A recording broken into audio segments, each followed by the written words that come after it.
அல்லேலூயா. அப்போ அந்த ஏரியாவுக்கு நம்முடைய சபையின் சார்பாக, நம்முடைய ஊழியத்தின் சார்பாக நம்மளால் முடிந்த உதவிகளை செய்து அவங்களை வருடம் வருடம் நாம் ஊக்குவித்து வருகிறோம். இந்த ஆண்டு VBS அவங்க பகுதியில் ரொம்ப அற்புதமாய் நடந்தது. அதில் 2 டீச்சர்ஸ் அந்த ஓடமேடு பகுதியில் ரொம்ப ஆர்வமாய் அந்த காரியத்தை செய்தார்கள். முதலாவதாக ரோஸ்லின், முன்னாடி வாங்க. ரோஸ்லின், சகோதரி ரோஸ்லின், கைத்தட்டுங்க. நம்ம சபையை சேர்ந்த சிஸ்டர் ரோஸ்லின் அவர்கள் ஓடைமேடு, அணைக்கட்டு போன்ற இடங்களிலிருந்து ஊழியத்தை செய்து, வாங்க மேலே வாங்க, மேலே வந்து. அடுத்து சிஸ்டர் ரேவதி, வாங்க. இவர்கள் 2 பேரும் சேர்ந்து அந்த ஓடைமேடு பகுதியில் ரொம்ப அற்புதமாய் சிறுவர் ஊழியத்தை செய்து வருகிறார். வெறும் சம்மர் மட்டும் கிடையாது, வார வாரம் அங்கே சண்டே கிளாஸ் எடுத்து அந்த பிள்ளைகளை கனப்படுத்தி கொண்டிருக்கிறார்கள். அல்லேலூயா, அல்லேலூயா சொல்லுங்க. இந்த முறை ஒரு 50 பேர் வருவாங்க அப்படின்னு எதிர்பார்த்தோம். ஆனால் பார்த்தீங்கன்னா கிட்டத்தட்ட 90 பிள்ளைகளை வருவதற்கு கர்த்தர் உதவி செய்தார். வயசு கொடுக்கறதுக்கு அங்கே இடமே இல்லை.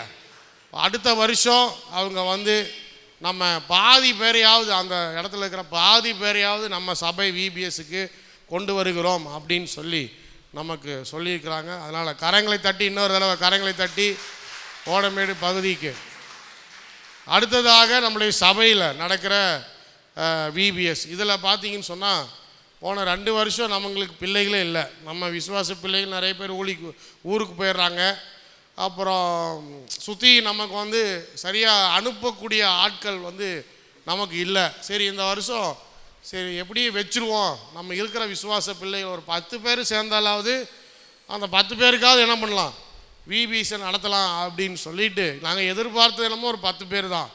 எங்கள் பிள்ளைங்க 2 பேர் இருக்குது, இன்னொரு 3-4 பிள்ளைங்க நம்ம சண்டே கிளாஸில் இருக்கிற பசங்க இருக்கிறாங்க. அவங்களாம் வச்சு ஏதாவது ஒன்று ஆரம்பிக்கலாம், மறுபடி செய்வோம். ஆனால் 30 பேர் கிட்டத்தட்ட நம்முடைய சபைகளிலே, நம்ம சபையில் நடந்த VBSக்கு வருவதற்கு கர்த்தர் உதவி செய்தார். அதற்கு ரொம்பவும் உதவியாய் முக்காவாசி பிள்ளைகளை தங்கள் சொந்த பிள்ளைகளை போன்று எல்லார்கிட்டையும் சொல்லி பேசி நம்ம சபைக்கு அழைத்து வந்த ஒரு குடும்பம் நம்ம ஜெசிகா, பிரதர் சுந்தர். வாங்க பிரதர், வாங்க முன்னாடி வாங்க. அவருடைய ஒய்ஃபு ஊருக்கு போயிருக்கிறாங்க, பிரதர் இருக்கிறாரு. கரங்களை தட்டி அவர்களை உற்சாகப்படுத்துவோமா? அந்த ஏரியாவில் இருக்கிற ஜனங்களை எல்லாரையும் ஆர்வமாய் வரவழைத்து சண்டே கிளாஸுக்கு வர, VBSக்கு வர உதவி செய்திருக்கிறார். கர்த்தர் ஆஸ்வதிப்பாராக. அடுத்து நம்முடைய சபையை சேர்ந்த வாலிப பிள்ளைகள் அவர்கள் உதவியாய் நம்ம ஆக்ஷன், டான்ஸு அதெல்லாம் சொல்லி கொடுக்கறதுக்கு கொஞ்சம் ஹெல்ப்ஃபுல்லாக இருந்தாங்க. கேத்ரின், முன்னாடி வாங்க. கரங்களை தட்டி. ஆமாம், கேத்ரின் ஆக்ஷன் சாங் சொல்லி கொடுக்கறதுக்கு ரொம்ப. அடுத்து ரூத் வின்சி, முன்னாடி வாங்க. அடுத்து ஜெயஸ்ரீ, முன்னாடி வாங்க. அடுத்து ஆகாஷ் இருக்கிறாப்லையா? ஓகே, வாங்க. இவங்க 4 பேர் நம்ம வாலிபர்கள். அல்லேலூயா, நல்லா ஹெல்ப் பண்ணாங்க, VBSக்காக ஹெல்ப் பண்ணாங்க. ஸ்தோத்திரம், கர்த்தர் உங்களை ஆஸ்வதிப்பாராக. அடுத்தது நம்ம சபையில் பார்த்திபனுடைய வீட்டிலேருந்து ஒரு சில பிள்ளைகள் கலந்து கொண்டாங்க. அவர் பார்த்திபன் வீட்டில் யார் கிளாஸ் எடுத்தது? வாங்க வாங்க, முன்னாடி வாங்க. பார்த்திபன் ஒய்ஃபு. கரங்களை தட்டி. ஈவினிங் ஒரு சில பிள்ளைகள் அங்கே கலந்து கொண்டாங்க. கடைசி நாள் சபையில் ஜாயின் பண்ணாங்க. அடுத்த வருஷம் அங்கே இருக்கிற பிள்ளைகளையும் சபைக்கு கூட்டிகிட்டு வர முயற்சி செய்வேன். அல்லேலூயா. இவங்க எல்லோரும் டீச்சர்ஸு, வாலண்டியர்ஸ். அல்லேலூயா. இன்னும் நிறைய பேர் வர வருஷம் நிறைய டீச்சர்ஸ் தேவை. ஓடமேடில் 90 பேரை சமாளிக்க முடியல அவங்களால. 90 பேருக்கு பாடம் நடத்துறது. அதனால் அடுத்த வருஷம் இதை டெவலப் பண்ணி நல்லா இன்னும் நம்ம சபையிலேருந்து நிறைய பேருக்கு ட்ரைனிங் கொடுத்து, எல்லாத்துக்கும் மேலே என்னுடைய மனைவி இந்த VBSக்கு நல்ல ஆங்கில பாடல்கள் எல்லாவற்றையும் கொடுத்து உதவி செய்தாங்க. அவங்களுக்கு நான் ப்ரைஸ் கொடுக்குறேன். அல்லேலூயா.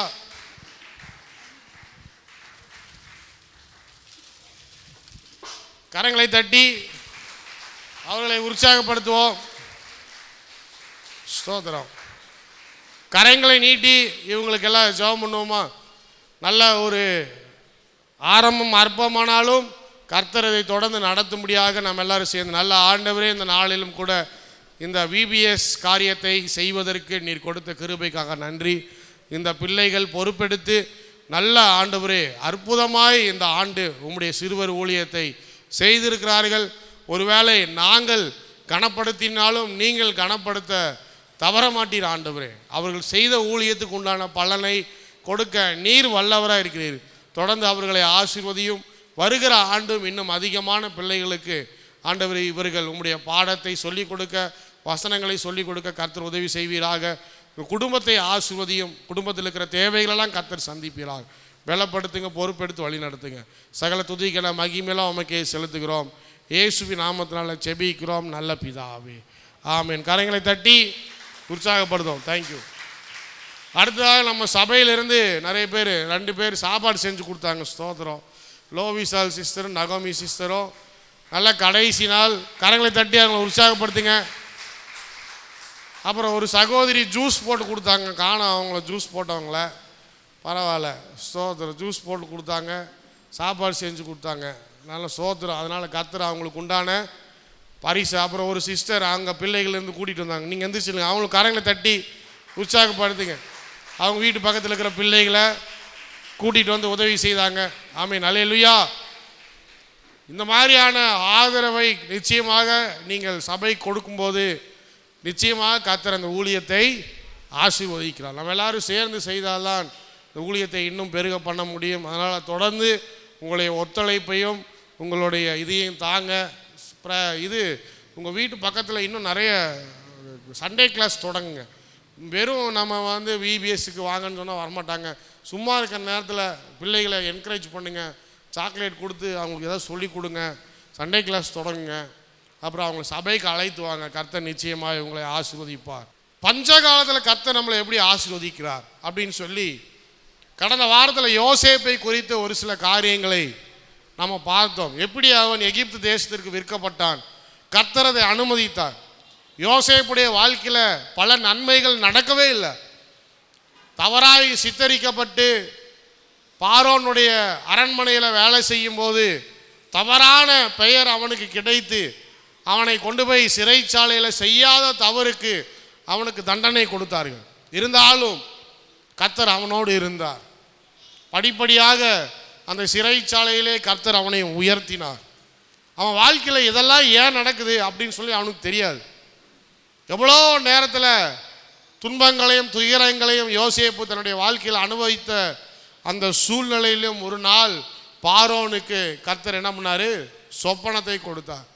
அந்த சொப்பனத்துக்கு வியாக்கியானம் பண்ணுறதுக்கு யாருமே இல்லை. கடைசியில் அவனால் உதவி செய்யப்பட்ட ஒரு பான பாத்திரக்காரன் என்ன பண்ணுறான், யோசேப்பை அரண்மனைக்குள்ளே அழைத்து அந்த பார்வோனுடைய சொப்பனத்துக்கு விளக்கத்தை கொடுக்க அவன் பார்வோன் இடத்துல சிபாரிசு செய்யலாம். அப்புறம் அதே மாதிரி விளக்கம் கொடுக்குறாரு. கொடுத்த பிறகு என்ன நடக்குதுன்னு சொல்லி பார்த்தீங்கன்னு சொன்னான், அவன் பஞ்சகாலத்தை பற்றி யோசேப்பு பார்வோனுக்கு அறிவிக்கிறான். யாராவது ஒருவர் நல்ல தாளந்து உடையவர், எல்லாவற்றையும் பார்த்து கொள்ளக்கூடியவர், நல்ல ஞானம் நிறைந்த ஒரு மனுஷனை நீர் அதற்காக நியமித்து கொள்ளும் அப்படின்னு யோசேப்பு சொல்கிறான். பார்வோன் தன்னுடைய முத்திர மோதிரத்தை கழட்டி யோசேப்பினுடைய கையில் போட்டு அந்த மெல்லிய வஸ்திரத்தை அவனுக்கு உடுவித்து, உன்னை காட்டிலும் இந்த காரியத்தை செய்ய தகுதியுள்ளவன் யாருமே இல்லை அப்படின்னு சொல்லி யோசேப்பை தன்னுடைய ஸ்தானத்துக்கு அடுத்த ஸ்தானத்தில் உயர்த்தி வைக்கிறான். உயர்த்தி வைத்த பிறகு தேவன் கொடுத்த ஞானம் நல்லா பார்க்கணும்.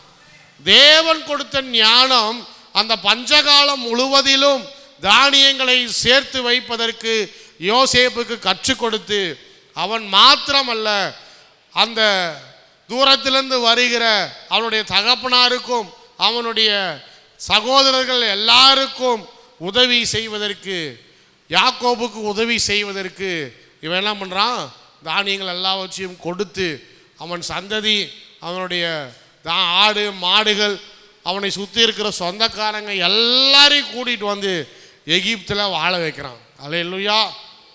அப்போ கர்த்தர் பஞ்சகாலத்திலும் யோசேப்பின் மூலமாக அவனை சேர்ந்த எல்லாரையும் கர்த்தர் என்ன பண்ணாரு? போஷித்தார்.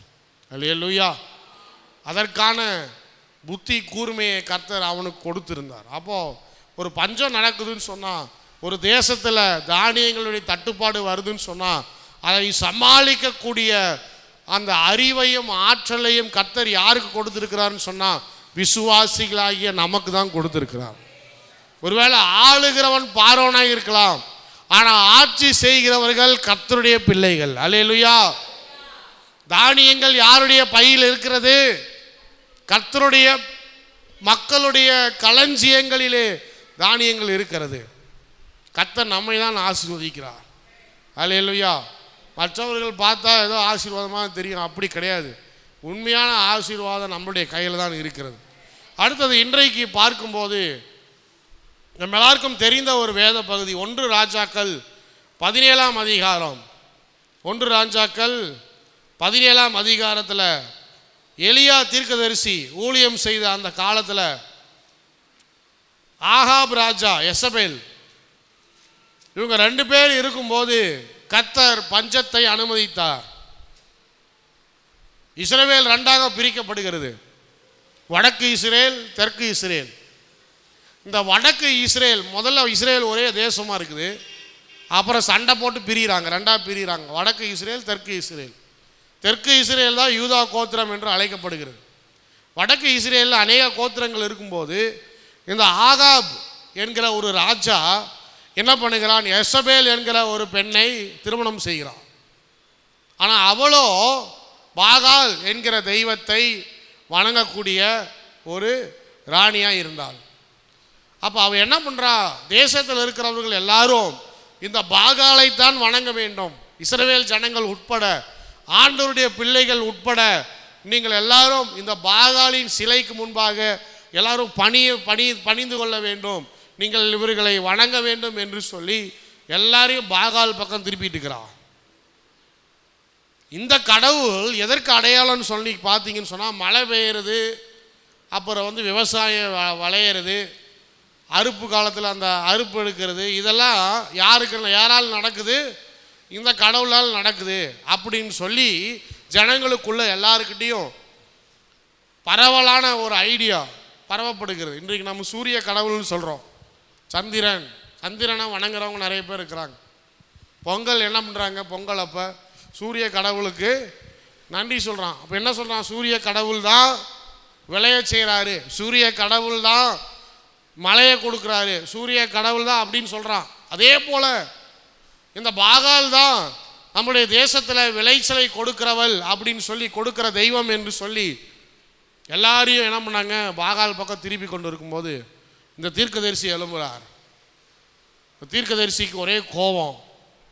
ஆண்டவர் இல்லாமல் தேசத்தில் ஆசீர்வாதம் இல்லை, ஆண்டவர் இல்லாமல் தேசத்தில் மழை இல்லை, ஆண்டவர் இல்லாமல் உங்களுக்கு அரிசி இல்லை, ஆண்டவர் இல்லாமல் உங்களுக்கு பருப்பு இல்லை, ஆண்டவர் இல்லாமல் உங்களுக்கு எண்ணெய் இல்லை, நான் காட்டட்டுமா அப்படின்னு கேட்டார்.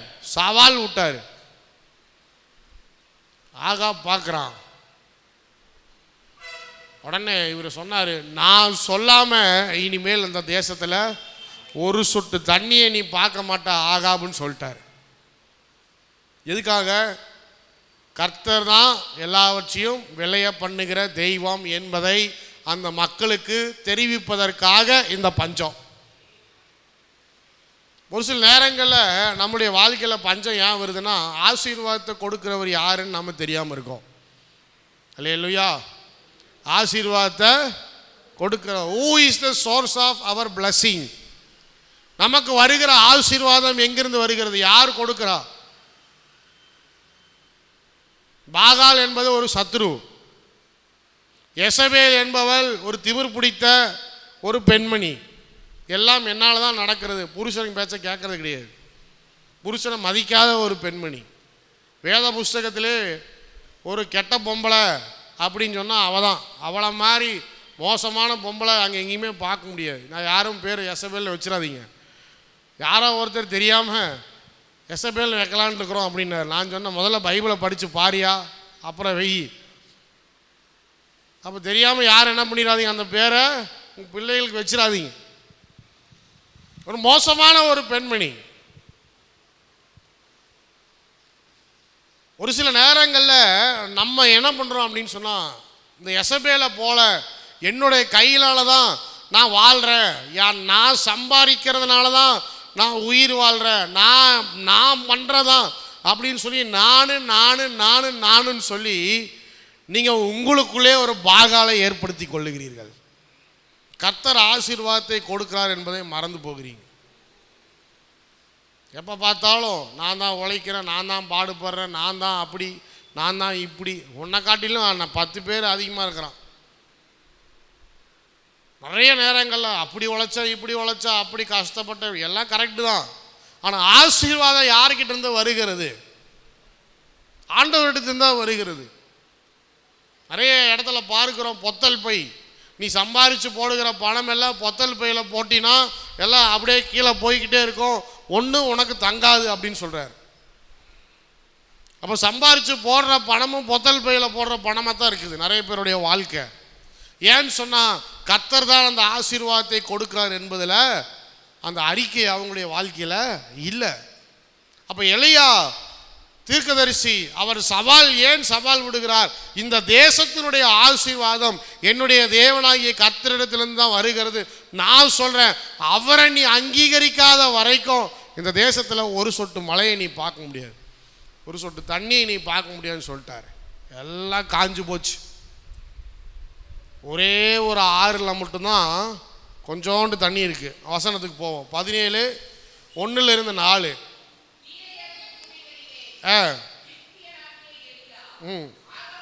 ஆகாபை நோக்கி, என் வாக்கின்படியே அன்றி பனியும் மழையும் பெய்யாது இருக்கும் என்று இஸ்ரவேலின் தேவனாகிய கர்த்தருக்கு முன்பாக நிற்கிற நான் அவருடைய ஜீவனை கொண்டு சொல்லுகிறேன். வாசிங்க. பின்பு கர்த்தருடைய வார்த்தை அவனுக்கு உண்டாயிற்று, நீ இவ்விடத்தை விட்டு கீழ் திசையை நோக்கி போய் யோர்தானுக்கு நேராக இருக்கிற கேரீத் ஆற்றண்டையிலே ஒளிந்து கொண்டிருது, அந்த ஆற்றின் தண்ணீரை குடிப்பாய், அங்கே உன்னை போஷிக்க காகங்களுக்கு கட்டளையிடுவேன் என்றார். 5ஆம் வசனம். அவன் போய் கர்த்தருடைய வார்த்தையின்படியே யோர்தானுக்கு நேராக இருக்கிற கேரீத் ஆற்றண்டையிலே தங்கி இருந்தான். வழியிலே சொல்லுங்க பார்ப்போம். யோர்தானுக்கு ஆப்போசிட்டில் இருக்கிற ஒரு சின்ன ஆறு கேரீத், அந்த இடத்துல கொஞ்சோண்டு தண்ணி போகுது, அதை நீ குடிச்சுக்கப்பா, நீ போய் அங்கே இரு. இப்போது பஞ்சம்னா எல்லாருக்கும் தான் பஞ்சம். இவர் சொல்லிட்டாரு ஒரு சொட்டு தண்ணி கூட பெய்யாதுன்ட்டு. சொன்ன பிறகு இவருக்கும் காயுது, இப்போ இவருக்கும் சாப்பாடு இல்லை. ஆனால் பாருங்க, சுற்றி எங்கேயுமே விளைச்சல் இல்லை, தானியங்கள் வருவதற்கு வாய்ப்பே இல்லை. போன பஞ்ச காலத்துலேயாவது, யோசேப்புனுடைய பஞ்ச காலத்துலேயாவது எகிப்தில் எல்லாத்தையும் சேர்த்து வச்சுக்கிட்டு இருந்தாங்க. ஆனால் இங்கே சேர்த்து வைக்கல, தானியங்களும் இல்லை, எல்லாருக்கும் ஒன்றும் இல்லாத ஒரு சூழ்நிலை. ஆண்டவர் சொல்றார், நீ போ, கேரி தண்டையில் போய் உட்காரு, கொஞ்சோண்டு தண்ணி போகுது. பள்ளிப்பாளைய ஆற்றை பார்த்தீங்கன்னா, இப்போ போய் பார்த்தீங்கன்னா எப்படி இருக்கும்? அப்படியே லேசாக அப்படியே மிதந்துருக்கும், கொஞ்சம் தண்ணி தான் இருக்கும், மீது எல்லாம் காஞ்சு போயிருக்கும். இனி அடுத்து மழை பெஞ்சு மேட்டூர் அணை நிரம்பி தண்ணி திறந்து விட்டால் தான் ஈரோடு மக்களுக்கு தண்ணி. அதுபோல் ரொம்ப கம்மியாக தண்ணி போயிட்டுருக்கு, போய் உக்காந்துருக்கிறாரு. இப்போ கர்த்தர் சொல்கிறாரு, உனக்கு ஆகாரம் கொடுப்பதற்கு நான் காகங்களை கட்டளையிடுகிறேன். அல்லையிலே சொல்லுங்க பாப்போம். எங்கேயாவது வேத புஸ்தகத்தில் காக்கா வந்து சாப்பாடு கொடுத்து நீங்கள் பார்த்துருக்கிறீங்களா? அப்போ என்ன பண்ணுறாரு, ஒரு தீர்க்கதரிசிக்கு ஒரு பஞ்ச காலத்தில் காக்காவை கர்த்தர் அனுப்புகிறார். காகங்களை கொண்டு நான் உன்னை போஷிப்பேன். காகங்கள் அவனுக்கு விடியற் காலத்தில் அப்பமும் இறைச்சியும், சாயங்காலத்தில் அப்பமும் இறைச்சியும் கொண்டு வந்தது.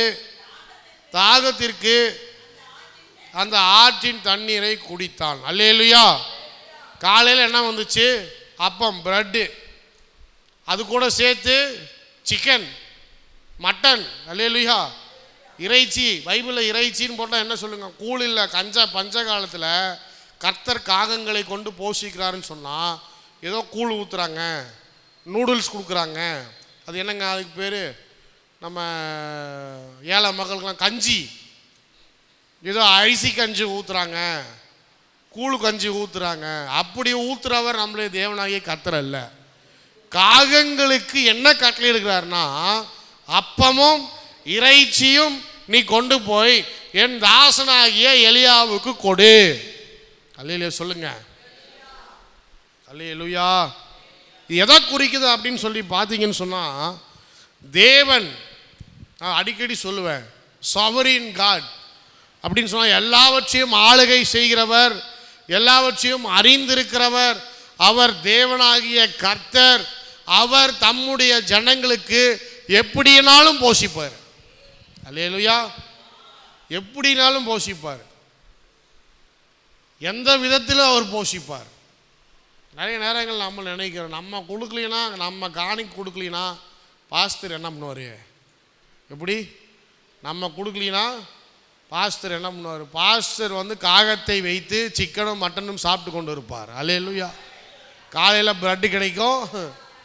இப்போ 2 வேளையும் கர்த்தர் கொடுக்குறாரு. காலையிலையும் கொடுக்குறாரா, சாயந்தரம் கொடுக்குறாரு. சாப்பிட்டு தூங்குறதா வேலை தீர்க்கதரிசிக்கு. ஏன்னா அவர் தான் சாபம் விட்டார்.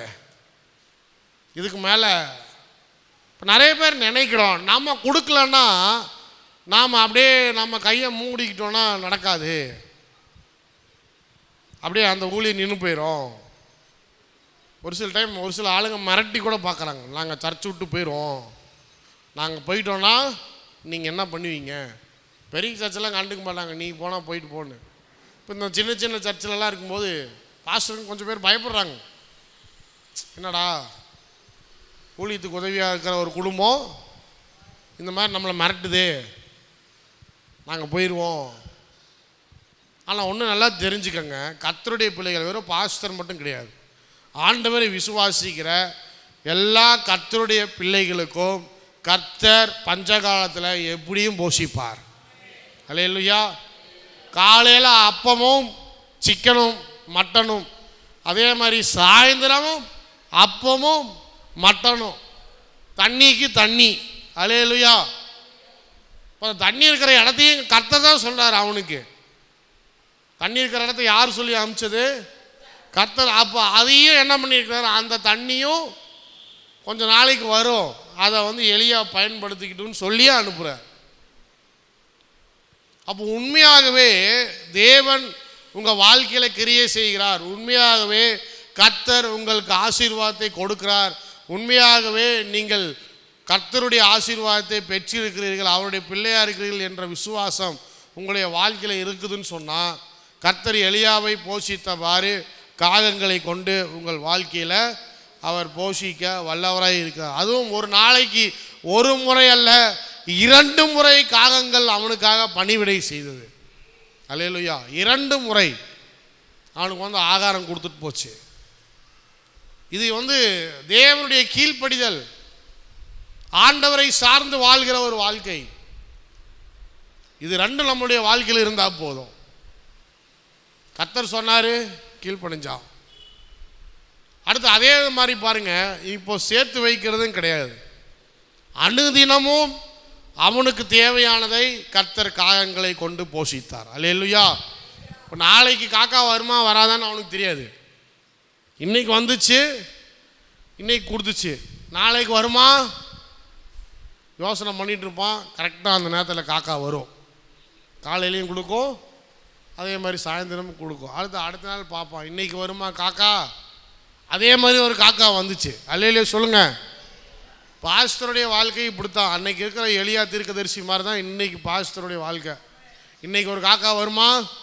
வந்துருச்சு. ஆண்டவரே ஸ்தோத்திரம். அல்லேலூயா. காலையிலேயும் சாப்பாடு கிடச்சிச்சு, சாயந்தரமும் நாளைக்கு இன்னொரு காக்கா வரும். ஆக மொத்தத்தில் காக்கா வராமல் பஞ்சம் முடிகிற வரைக்கும் காக்கா வந்துட்டு தான் இருக்கும். அல்லேலூயா. டெய்லி ஒரு காக்கா வரும். நீங்கள் விசுவாசிச்சிங்கன்னா உங்களுக்கு வரும். டெய்லி போய் உக்காருங்க. நம்மளும் வெளியே போய் சோறு வச்சுட்டு கான்ட்டு இருக்கிறாங்க, இவங்க கொடுக்குற சாப்பாட்டை அது சாப்பிட்றதுக்கு. ஆனால் நீங்கள் சாப்பாடு வைக்காம வெளியே போய் நின்று காக்காவை கூப்பிடுங்க. அல்லேலூயா. உங்களுக்கு வந்து அப்பமும், எல்லாரும் சொல்லுங்க, அப்பமும் இறைச்சியும் அது கொண்டாந்து கொடுக்கும்.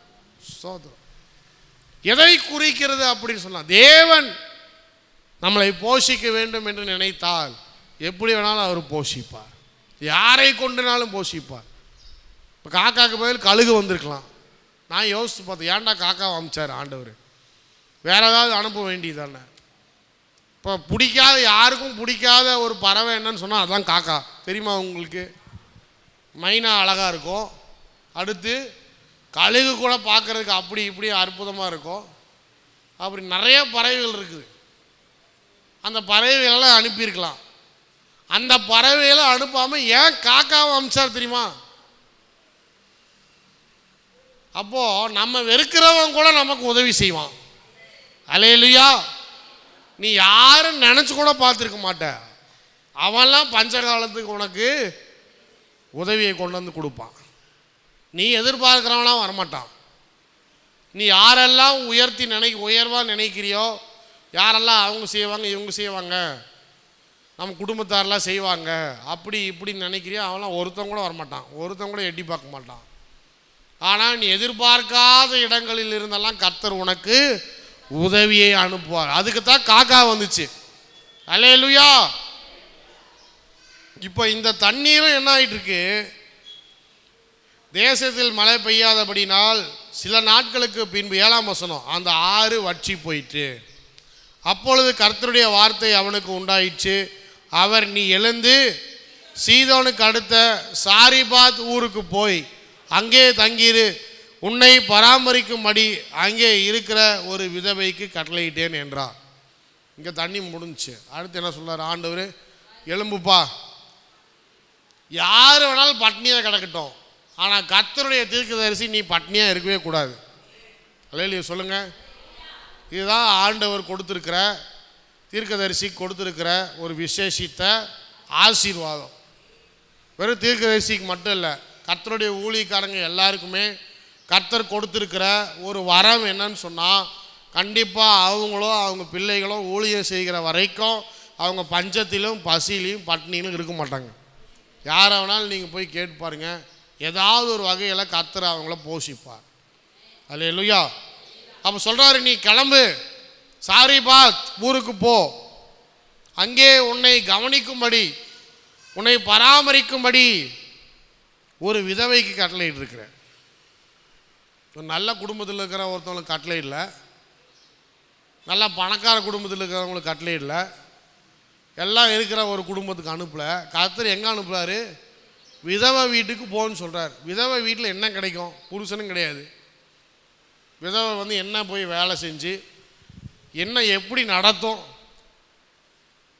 ஆனால் இவன் பாருங்கள், நானாக தான் கேட்டிருப்பேன், ஏங்க ஒரு நல்ல வீட்டுக்கு அனுப்ப பண்ணிங்களா? விசுவாசி கேட்குறாங்க பாருங்கள், பாஸ்டர் நல்ல வீட்டுக்கு அனுப்ப பண்ணிங்களா ஊழியத்துக்கு? போய் இங்கே அனுப்புகிறீங்க எங்களை அப்படிங்கிற மாதிரி. ஒரு நல்ல பணக்கார வீடாக பார்த்து, நல்ல வசதியான வீடாக பார்த்து, 2 பேரும் கவர்மெண்ட் ஜாப்பாக இருந்தால் நம்ம போய் நல்லா பிரியாணி போடுவாங்க, சிக்கன் போடுவாங்க, மட்டன் போடுவாங்க, எல்லாம் போடுவாங்க, சாப்பிட்டு நல்லா சந்தோஷமாக ஊழியம் பண்ணிட்டு போடலாம். போய் ஒன்றும் இல்லாத வீட்டுக்கு இவர் போய் ஊழியம் செய்யணும்னு அனுப்புகிறாரு. எலியா போகிறான், எழுப்பி போகிறான். அப்படியே அவன் எழுந்து சாரிபாத்துக்கு போனான். அந்த பட்டணத்திலே ஒளிமுக வாசலுக்கு அவன் வந்தபோது அங்கே ஒரு விதவை விறகு பொறுக்கி கொண்டிருந்தாள். அவன் அவளை பார்த்து கூப்பிட்டு, நான் குடிக்கிறதுக்கு கொஞ்சம் தண்ணி ஒரு பாத்திரத்தில் எனக்கு கொண்டு வா என்றான். போகிறான், அதே மாதிரி ஒரு விதவை விறகு பொறுக்கி கொண்டிருக்கிறாள். அந்த விதவையை பார்க்கிறான். என்றைக்குமே பாருங்கள், தீர்க்கதரிசியுடைய வாழ்க்கையில் பார்க்கும்போது தங்களுக்கு ஒன்று வேணும்னு சொன்னால் வாயை திறந்து கேட்குறாங்க. அல்லேலூயா சொல்லுங்க பார்ப்போம். பாஸ்டர் வேணும்னு வாயை திறந்து கேட்டால் யாரும் கோச்சிக்கக்கூடாது. அல்லேலூயா. இன்னே அவர் வாயை திறந்து கேட்குறா. அப்போ யார்கிட்ட கேட்க? நான் உங்கள்கிட்ட கேட்காம போய் என்ன அங்கே மாரியம்மன் கோயிலையா போய் கேட்க முடியும்? சர்ச்சு உங்களால் தான் நடக்குது, நீங்கள் தான் விசுவாசிங்க, நீங்கள் தான் காணிக்கு போடணும். இல்லை அடுத்த சர்ச்சு விசுவாசிட்டு போய் கேட்குறதா? இப்போ அடுத்த சர்ச்சு விசுவாசி நம்மள்கிட்ட கோச்சிக்கிறான். ஏன்னா நீங்கள் சர்ச்சை வச்சுருக்கிறீங்க, விசுவாசி வச்சுருக்கீங்க, ஆவணம் எங்ககிட்ட வந்து அதை கொடுங்க இதை கொடுங்கன்னு கேட்குறீங்க. யார்கிட்ட கேட்க முடியும்? விசுவாசிக்கிட்ட தான் கேட்க முடியும். அப்போ பாஸ்டர் வாயை திறந்து கேட்டால் சந்தோஷப்படணும். அல்லேலூயா சொல்லுங்க. இனிமேல் தேவைகள்லாம் சொல்ல சொல்ல யாரும் எதுவும் பேசக்கூடாது. முடிஞ்சால் செய்யணும், இல்லை அமைதியாக போயிடணும். அல்லேலூயா. செய்கிறவனுக்கு கெடுக்கக்கூடாது. என்ன பாஸ்டர் இப்படிலாம் கேட்டுருக்காது, உங்ககிட்ட கேட்காம வேறு யார்கிட்ட போய் கேட்குறது? எலியா போய் தைரியமாக போய் நின்று அந்த விதவையை பார்த்து எனக்கு குடிக்க கொஞ்சம் தண்ணி கொண்டு வான்னு கேட்குறார். அடுத்தது, கொண்டு வர அவள் போகிற போது அவன் அவளை நோக்கி கூப்பிட்டு கொஞ்சம் அப்பமும் உன் கையில் எனக்கு கொண்டு வா என்றான். இப்போ ஃபஸ்ட்டு தண்ணி கேட்டான், அதோட முடிச்சிருந்தா பரவாயில்ல, அமைதியாக போயிருப்பாங்க. அவள் கொண்டு வர போகும்போது அப்படியே எனக்கு கொஞ்சம் அப்போ ரொம்ப நாள் நடந்து வந்திருக்கிறேன், கொஞ்சம் ரொம்ப களைப்பாக இருக்குது, சோர்வாக இருக்குது, கொஞ்சம் அந்த தோசையை கொஞ்சம் ஊற்றி கொடுத்தீங்கன்னா நல்லாயிருக்கும் சிஸ்டர் அப்படின்னா என்ன ஆயிரும்? உடனே ஏயா உனக்கு தண்ணி கொடுக்குறதே பெருசு, இதில் வேற உக்காந்துக்கிட்டு அப்போ வேணும் அது வேணும் இது வேணும். இந்த பழங்காலத்துலலாம் ஒரு ஊழிக்காரங்க இருப்பாங்க, அவங்க பார்த்தீங்கன்னா இந்த மாதிரி ஒரு பேக் ஒன்று மாட்டியிருப்பாங்க. அந்த பேகை மாட்டிக்கு தோல்னா பையங்களா அது பேர். ஆமாம், கரெக்டாக சொல்கிறாங்க சிஸ்டர். விசுவாசிகள் இப்படி தான் இருக்கணும், பாஸ்டருக்கு பிரசங்கத்தில் பாயிண்ட் எடுத்து தரதுக்கு. ஆமீன். அந்த தோல்னா பையை போட்டுட்டு ஒரு பைபிளை உள்ளே வச்சுக்கிட்டு அவாய் செருப்பு போட்டு போயிட்டு அங்கி, அந்த அங்கியை போட்டு யாராவது ஒருத்தவங்க வீட்டுக்கு போயிடுவாங்க. போய் உக்காந்தாங்கன்னா என்னைக்கு திரும்ப போகிறான்னு சொல்ல மாட்டாங்க. அது வரைக்கும் அந்த குடும்பத்தில் இருக்கிறவங்களும் அவங்க சோறு போட வேண்டியது அவங்களுடைய கடமை. பிரதர் சிரிக்கிறார். அது வரைக்கும் சோறு போட வேண்டியது யாருடைய கடமை? காலையில் டிஃபனு, மதியானம் சாப்பாடு, நைட்டு டின்னர். அதுக்கு இடையில இவர் ஏதாவது ப்ரேயர் மீட்டிங் அது இது நடத்தினாங்கன்னா எல்லோரும் வந்து உட்காரணும், கேட்கணும், செய்யணும். இதுதான் ஆதி பெந்தகோஸ்தே ஊழியம். 5 நாள் 6 நாள் அந்த ஊழியக்கார் அங்கே தான் தங்கியிருப்பார். அவருக்கு ரூமை ரெடி பண்ணி கொடுத்துடணும். சுடுதண்ணி போட சொன்னார்னா சுடுதண்ணி போட்டு கொடுக்கணும். என்னைக்கு போகிறீங்கன்னு யாரும் கேட்கக்கூடாது, கேட்டால் உங்களுக்கு அடி விழுவோம். அவர் போகிற வரைக்கும் எல்லா பணிவிடை செஞ்ச பிறகு அவருக்கு அடுத்த வீட்டிலேருந்து கால் வரும். அப்போ தான் அவர் என்ன பண்ணுவார், அந்த வீட்டிலேருந்து கிளம்பி இன்னொரு வீட்டுக்கு போவார். இப்போ தான் ஊருக்கு போகலான்ட்டு இருந்தோம் பாஸ்டர், அதுக்குள்ளே வந்துட்டிங்களா அப்படின்னு சொன்னால் சாப்பிட்டு விட்ருவார். எங்கேயுமே நீங்கள் போகக்கூடாது, எல்லாத்தையும் கேன்சல் பண்ணி அவருக்கு உக்காந்து அவர் சொல்கிறத கேட்டு தான் ஆகணும். ஒருத்தர் குச்சி வச்சுருக்கிறார் கன்னியாகுமரி பக்கத்தில். நான் ஒரு சர்ச்சுக்கு போனேன், இந்த மாதிரியான ஊழிக்கார் சர்ச் வச்சுருக்கிறாரு. பார்த்தா இவ்வளோ பெரிய குச்சி வச்சுருக்காரு பக்கத்துலேயே, ஸ்டேஜ் பக்கத்தில்.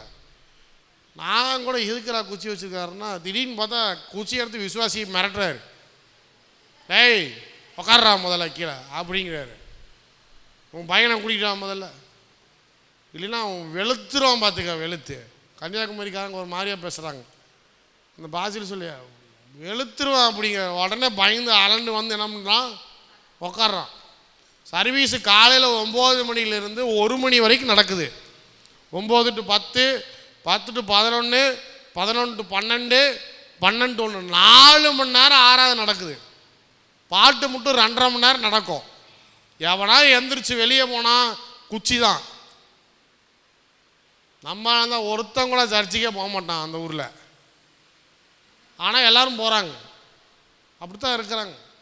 அந்த காலத்தில் இருந்த ஊழியம்லாம் அப்படித்தான்.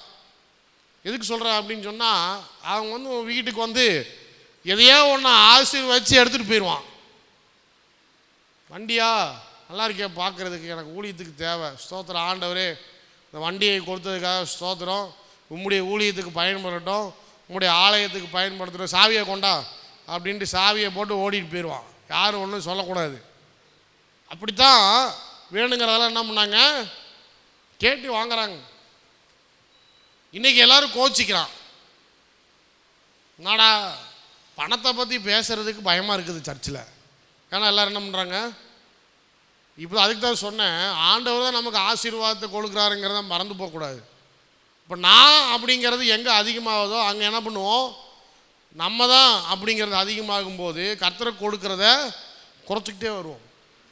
அப்போ இந்த ஊழியக்காரு அவருக்கு வேணுங்கிறத வாயை திறந்து கேட்குறாரு. எலியா வெறும் தண்ணி மட்டும் இல்லை, கொஞ்சம் அப்பத்தையும் எனக்கு சுட்டு தாங்க அப்படின்னு கேட்குறாரு விதவையை பார்த்து. அடுத்து அதற்கு அவள், இப்போ தான் ஆன்சர் வருது, 12 வாசிங்க. பானையில் ஒரு பிடி மாவும் களையத்தில் கொஞ்சம் எண்ணெயும் அல்லாமல் என்னிடத்தில் ஒரு அடையும் இல்லை என்று உம்முடைய தேவனாகிய கர்த்தருடைய ஜீவனை கொண்டு சொல்லுகிறேன்.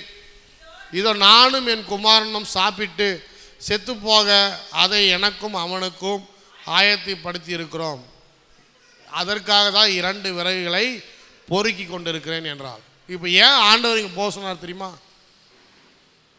ஏன் இந்த விதவை வீட்டுக்கு போக சொல்கிறாருன்னா, அந்த விதவையும் மறிக்க போகிறாள் பஞ்சத்தில். அப்போ பஞ்ச காலத்தில் ஒரு விதவையின் வீட்டில் ஒரு தீர்க்கதரிசியை கொண்டு கர்த்தர் அற்புதம் செய்கிறார். அல்லேலூயா. தீர்க்கதரிசி வெறும் சாப்பாட்டுக்கு வரல, நல்லா புரிஞ்சுக்கோங்க. என்னைக்காவது கர்த்தருடைய பிள்ளைகள் உங்கள் வீட்டை வந்து ஆசீர்வதிக்கிறாங்கன்னா, காசு வாங்க வராங்க, அதுக்கு வராங்க, இதுக்கு வராங்கன்னு சொல்லி நீங்கள் அப்படி எடுத்துக்காதீங்க. ஏதோ ஒரு நோக்கத்துக்காக கர்த்தர் உங்கள் வீட்டுக்கு அவங்கள அனுமதிக்கிறார், அவங்கள அழைத்து கொண்டு வருகிறார். எல்லாரும் நல்லா கனப்படுத்தி உபசரித்து அனுப்புங்க. அல்லேலூயா.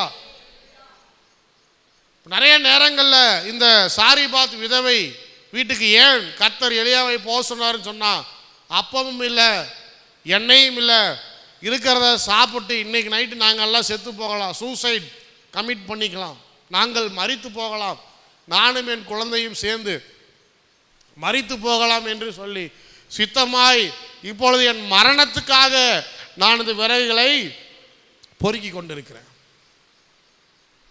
பஞ்ச காலத்திலும் நம்மளுடைய வேலை என்னன்னு சொன்னால், பஞ்ச காலத்தில் கஷ்டப்படுகிறவங்களுக்கு ஆண்டவரை பற்றி சொல்லவும், அவங்க வாழ்க்கையில் ஒரு விடுதலையை கொண்டு வரவும், அவங்க வாழ்க்கையில் ஒரு ஆசீர்வாதத்தை பார்க்கறதுக்கும் கர்த்தர் நமக்கு உதவி செய்கிறார். அல்லேலூயா. ஊழியம் மட்டும் மாறவே மாறாது, காலங்கள் மாறலாம், ஆனால் கர்த்தர் நம்ம மேலே கொடுத்துருக்கிற அழைப்பு மட்டும் மாறவே மாறாது. சொல்கிறாங்க, சரியான நேரத்தில் கர்த்தர் என்ன பண்ணியிருக்கிறாரு, என்னை இங்கே அனுப்பியிருக்கிறாரு.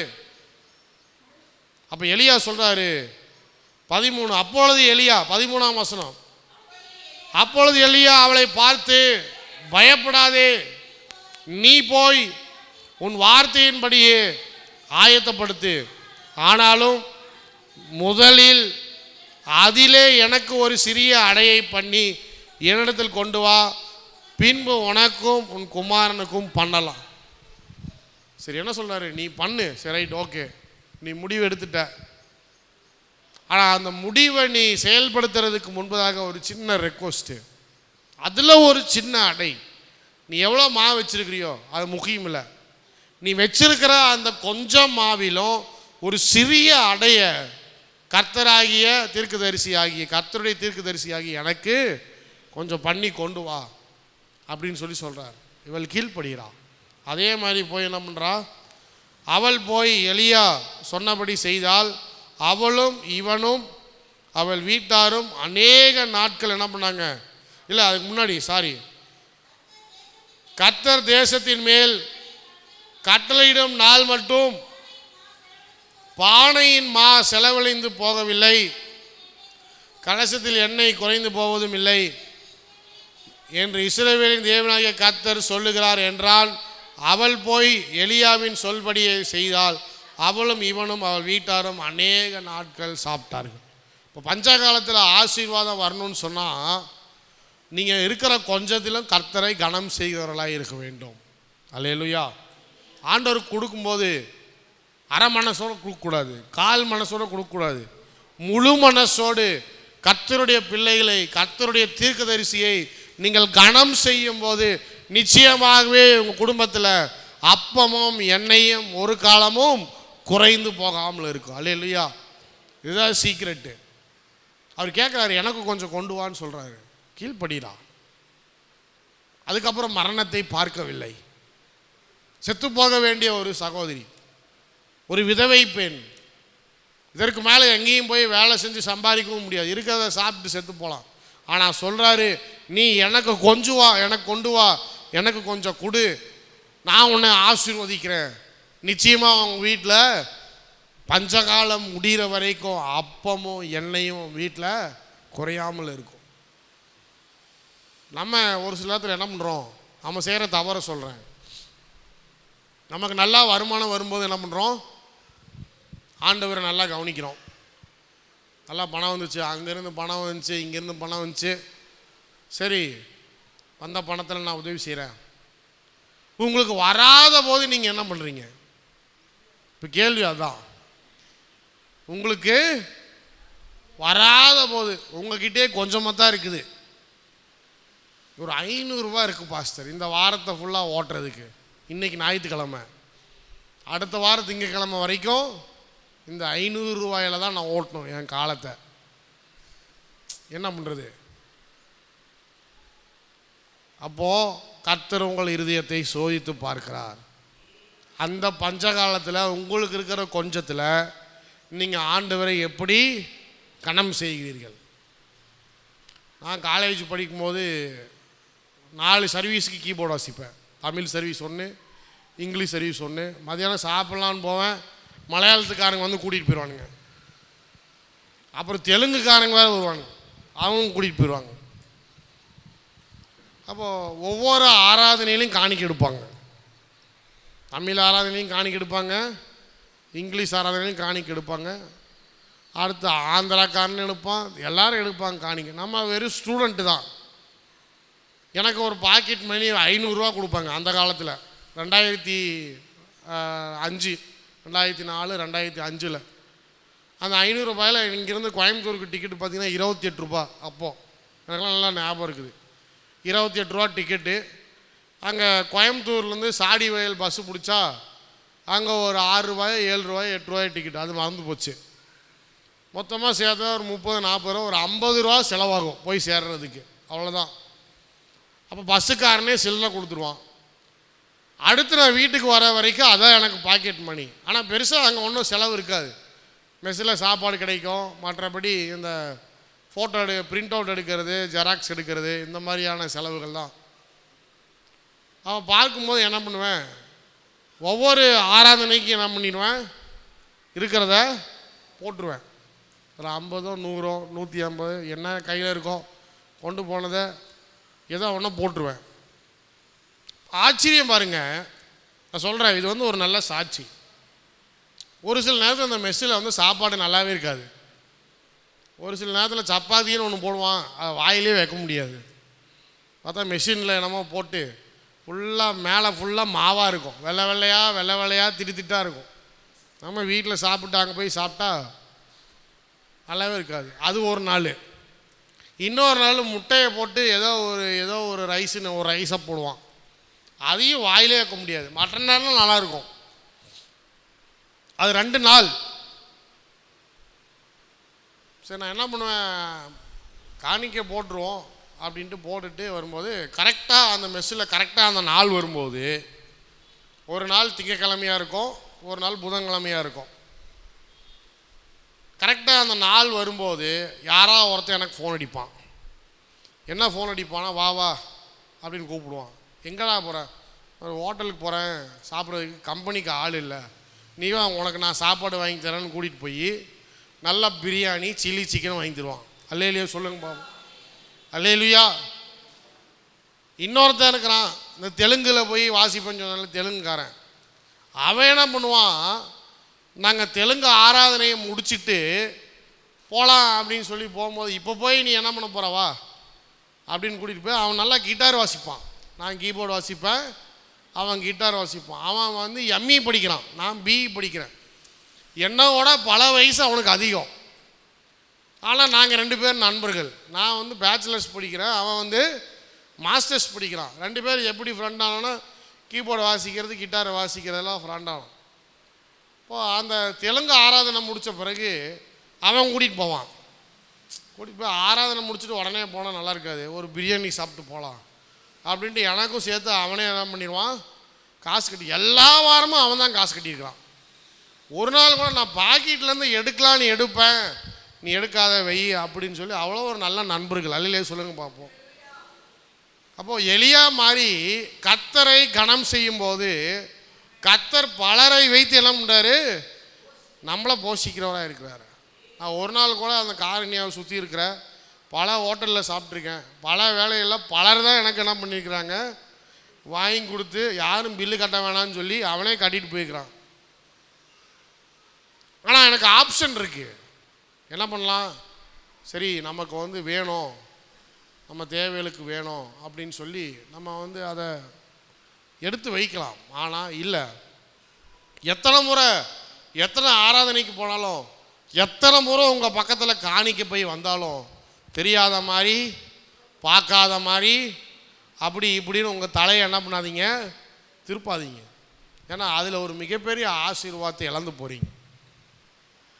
ஒரு சில ஆளுங்க சொல்லிகிட்டே போவான், காணிக்கு முடிஞ்சதுக்கப்புறம் போகலாம், வெயிட் பண்ணு, கரெக்டாக 9:45 9 மணி 9:10 ஆயிடுச்சா, ரைட் காணிக்கு முடிஞ்சு இப்போ தான் பிரசங்கம் ஸ்டார்ட் ஆகுது, போய் உள்ள உட்காந்துக்குவான். ஆசீர்வாதமே வராது. பஞ்ச காலத்தில் நீ என்ன பண்ணுவ, பஞ்சத்தில் போயிடுவ.